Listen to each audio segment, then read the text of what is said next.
So, James, why did Miami make this move?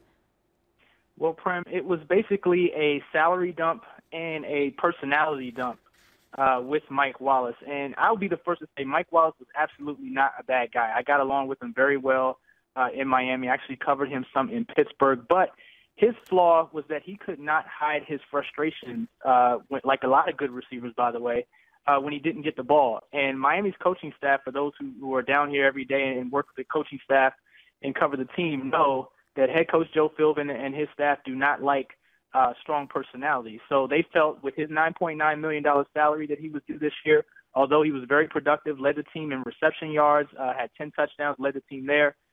They just didn't feel that, dealing with the personality if he didn't get the ball and was unhappy and things like that was worth it at that rate for another year. Also, you can consider the trades that they made today with Kenny Stills. They feel like he can be Mike Wallace 2.0 at a much lesser salary. So those moves, I think, made, in their mind at least, Mike Wallace expendable, although I don't agree with the trade fully. And I think from the early reaction I've seen on Twitter, a lot of Dolphins people that follow the team don't agree with the trade as well. Okay, so clearly the Dolphins have plenty more needs to fulfill. But, James, what's been the overall feeling among fans about all the moves they've made so far?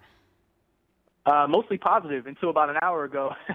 I think they were batting 1,000. If you consider the Ndamukong Suh acquisition, I mean, that was as safe a talent as you can get out there. Even though they paid a hefty penny for him, they got the best player available in free agency. They traded for Jordan Cameron, who 1 year ago was one of the fast-rising tight ends. He had some concussion issues last year, but they signed him to a 2-year deal. I think he's worth the risk.